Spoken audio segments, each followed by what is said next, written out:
Bueno, buenas tardes. Vamos a continuar con las exposiciones. Esta vez seguimos con la articulación del codo. Bueno, la articulación del codo en general está compuesta por tres componentes, que es el radio, el húmero y el cúbito. Y esta hacen dos movimientos muy importantes, que es la flexoextensión y la pronosupinación. Entonces, la flexión eficaz del codo nos permite tocar el hombro y por eso, pues básicamente lo exploramos así, ¿no? Como una flexión completa. También es muy importante saber que tiene el brazo no un eje completamente recto, sino tiene un pequeño valgo fisiológico, que en hombre está entre 5 y 10 grados y en la mujer es de 10 a 15 grados. Este ángulo se le conoce como ángulo de carga o transporte y es muy importante pues, desde el punto de vista funcional y estético, ¿no? Ya que nos hace ver, sobre todo a las damas, que tiene más curva y también, sobre todo, por el punto de carga. Es importante que sea de alguna manera simétrico porque hay ocasiones en las que se puede fracturar el radio, cúbito y la diáfisis de crecimiento pues no crece igual que la otra y comienza a haber variaciones en el ángulo, ¿no? Con respecto al contralateral. Entonces, es muy importante que a la inspección, cuando estemos revisando el codo, chequemos que haya simetría comparativa, ¿no? Que el brazo izquierdo sea igual que el derecho o que tenga más o menos la misma forma. Como les había comentado, pues el valgo fisiológico en hombres es de 5 a 10 grados y el de la mujer es de 10 a 15 grados. Y hay algo que se llama codo en varo o deformidad en caja de fusil y es así porque tiene más o menos la deformidad que tiene una carabina en la parte de la caja y eso también puede ser consecuencia de una neuropatía del nervio cubital. Pero bueno, el cúbito varo puede ser también, les comentaba, el resultado del traumatismo de una fractura supracondilia cuando uno es pequeño. Entonces el extremo distal del húmero queda sujeto a mala unión o tiene retraso en el crecimiento de la placa epifisial, entonces pues hay una pequeña deformidad ahí más grande. Dentro de la inspección también es importante que chequemos el triángulo de Nelaton, que básicamente con el codo a 90 grados en flexión se forma tomando el punto más amplio de la epitroclea, del epicóndilo y de la punta del olecrano. De esa manera formamos el triángulo de Nelaton. Y también está la línea de Malgaigne. Esa línea está formada cuando se encuentra completamente extendido el brazo, precisamente por la punta del olecranon y la epitroclea y el epicóndilo. Es importante que cuando veamos al codo, chequemos si no hay algún tipo de tumefacción o edema. Hay ocasiones que se aprecia mejor tanto en la epitróclea y o en el epicóndilo en relación al radio. Este, Podemos apreciar muy generalmente ahí edema, ya sea en la tróclea o en el epicóndilo, que nos va a hablar ya sea de epitrocleitis o epicondilitis, o debajo del olecrano, en la bolsa del olecrano. Hay algo que se llama codo del estudiante. Normalmente cuando está inflamada esa bursa, no se puede extender completamente el brazo. Entonces el paciente llega con una flexión del codo más o menos a 70 grados, precisamente porque al extenderlo causa dolor por la inflamación. También es importante ver en la inspección que no haya presencia de tofos en los codos, como vemos en nuestra imagen, que no haya una bursitis, como les comentaba en la bursitis del estudiante. Se ve claramente cómo está la bursa inflamada, tumefacta, roja, en la punta del olecranon. También hay que checar si no hay nódulos reumatoideos, que normalmente en las artritis comienza a formarse, mejor dicho, a deformarse los codos y hay aparición de algunas masas ahí.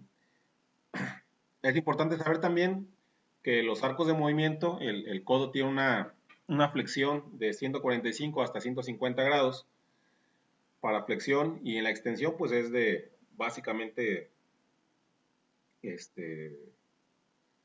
pues 180 grados, ¿no? O tiene cero cuando está completamente extendido. Hay veces que no se puede extender de manera completa y bueno, hay una tolerabilidad hasta 10 grados. Si tenemos el codo en flexión de 90 grados con el dedo pulgar viendo hacia arriba, se dice que tenemos una posición neutral.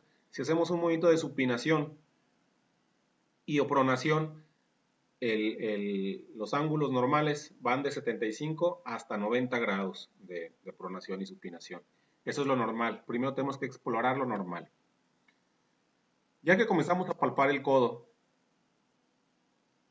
es importante palpar el triángulo de Hueter, como lo hemos dicho, que son el epicóndilo, la epitróclea y la punta del olecranon cuando se encuentra completamente extendido el brazo. Hay que tocarlos. Y bueno, ya que comenzamos a palpar el codo, hay que pedir al paciente que tenga el brazo relajado. Hay que tocar la cara anterior del brazo, mejor dicho del codo, la parte medial, la parte lateral, la parte posterior, en busca de tumefacción. Hay que tocar que no haya variaciones en la temperatura, tanto del codo como en el brazo o en el antebrazo. Que las estructuras sean similares de uno y otro lado, que no haya crepitación. A veces al palpar la crepitación también escuchamos un ligero sonido como de bolsa, así un estilo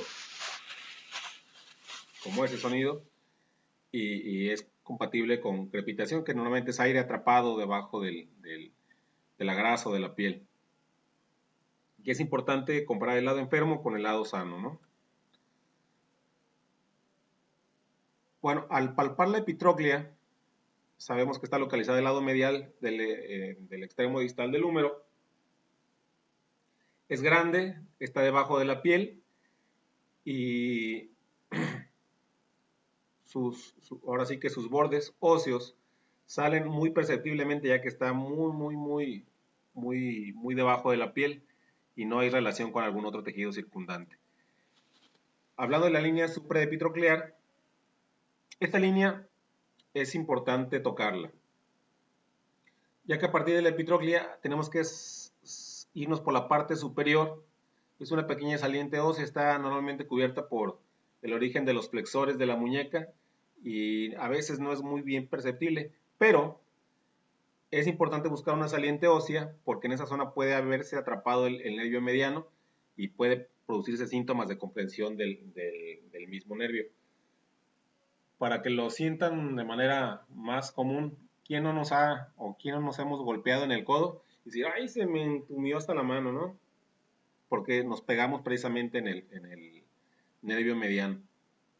Entonces es una forma de localizarlo. También es importante palpar el olecranon. Sabemos que el olecranon, al flexionarse el codo, pues obviamente sale de su fosa y es más fácil palparlo. Está cubierto por una pequeña bolsa en la superficie y también por la aponeurosis y el tendón del tríceps, que pues suelen ser delgados. Entonces, por encima de la piel podemos tocarlo, ¿no? Perfectamente el olecranon. En caso de que duela la palpación, pues podemos pensar en una bursitis o a lo mejor una lesión ósea, ¿no? Propia del olecranon. También tenemos que palpar el borde cubital, que es básicamente siguiendo, ya que tenemos el brazo del paciente en abducción, palpamos el olecranon y por ahí nos recorremos toda la parte ósea, nos va a llevar por el borde cubital posterior, es subcutáneo, hasta la apófisis estiloides cubital. Normalmente en toda esa línea no vamos a encontrar un músculo específico que nos impida seguir la línea del hueso cubital. Entonces es otra forma también de explorar. También para explorar la fosa olecraniana, sabemos que está llena de grasa, puede estar cubierta por una porción del tríceps, isoponeurosis, y puede ser un poco difícil la palpación precisa de esa cavidad o de esa fosa. Y bueno, al extender parcialmente el codo, pues se va a producir una relajación del tríceps. Es importante que sea estemos cargando el brazo para que el tríceps no tenga fuerza y sea más fácil que su aponeurosis y el tendón del tríceps se pongan blandos. Entonces, ahí podemos meter con más facilidad el dedo para explorar la fosa olecraneana. Normalmente no debe producir dolor. Bueno, también es importante tocar la cabeza del radio o la cabeza radial. Ya que tenemos el brazo en abducción, le pedimos al paciente que conserve el codo en 90 grados. Vamos a localizar el epicóndilo. Nos vamos a mover más o menos unos 2 a 2,5 centímetros en sentido distal del epicóndilo hasta encontrar una pequeña depresión. Justamente ahí se puede tocar la cabeza del radio. Y pues tiene mucha relación con los extensores de la muñeca. Y cuando está luxado se puede tocar con mayor facilidad y duele al tocarlo, ¿no? También es importante tocar la cabeza del radio.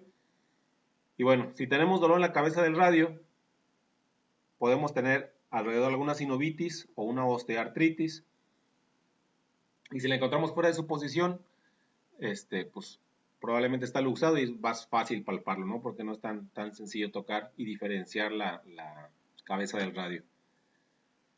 Y bueno, las pruebas activas de los arcos de movilidad, pues le vamos a pedir al paciente que flexione, primero que flexione el codo y que trate de tocarse la parte frontal del hombro con una mano. Ahí vamos a ver el arco de movilidad que va de 0 a 150. Después le vamos a pedir a nuestro paciente que estire el brazo hasta donde pueda y vamos a tener los límites completos. También es importante verificar los límites de supinación y, perdón, es importante checar la supinación y la pronación que el paciente puede hacer, porque de eso también vamos a checar los arcos de movilidad, ¿no? El neutro, en pronación y en supinación, que más o menos deben dar 90 grados por cada lado. Ya lo hemos visto. Y bueno, dentro de las pruebas pasivas de los arcos de movilidad, son necesarias cuando el paciente no es capaz de realizar las pruebas activas. Esto es, le pedimos que haga la flexión o la supinación y pronación y le molesta o no puede. Entonces, la vamos a separar en dos partes. Una es la fase de flexión y extensión y la otra de supinación y pronación. Comenzando con las pruebas musculares, le pedimos al paciente que trate de flexionar el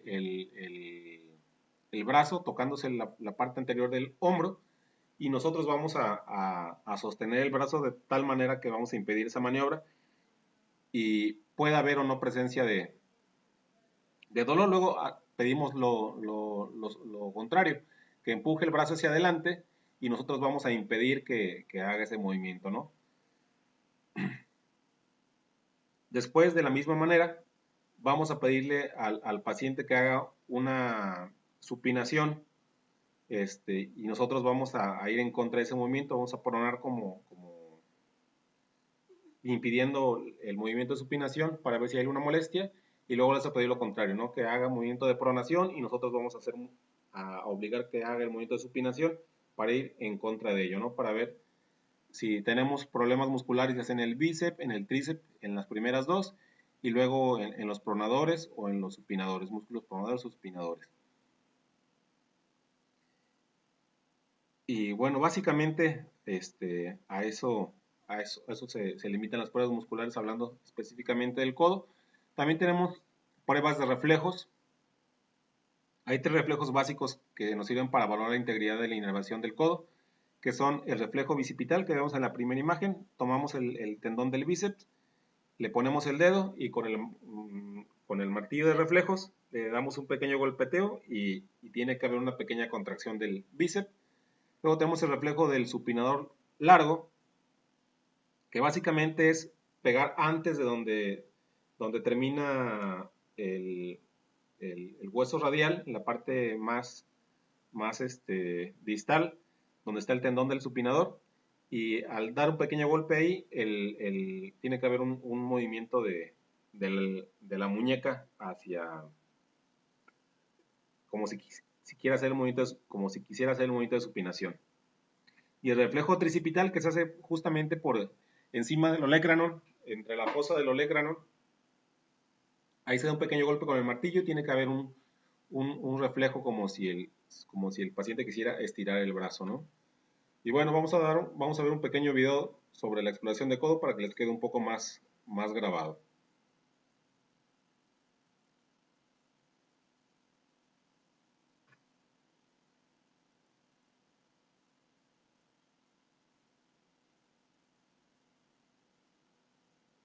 Para la exploración del codo, primera inspección, observamos inicialmente si hay alteraciones en la alineación. Hay que señalar que las líneas del brazo con el antebrazo forman un ligero valgo de unos 175 grados, de tal manera que se forma lo que se conoce como el ángulo de carga. Comenzaremos por si hay un flexo, una limitación del codo. Observaremos seguidamente la aparición de alteraciones cutáneas como placas de psoriasis, bursitis, la aparición de nódulos. Palparemos los surcos olecranianos para buscar la presencia de hipertrofia sinovial o derrame articular.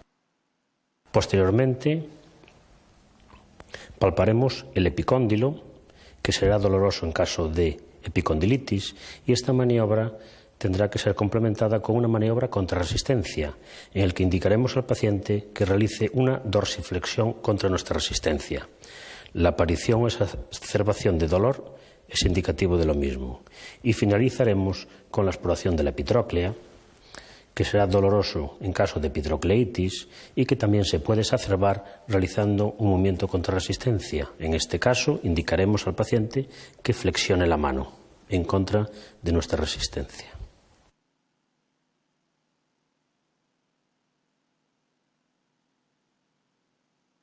Y muy bien, pues con esto terminamos lo que es exploración de codo. Nos vemos en la siguiente clase, que es exploración de muñeca y mano.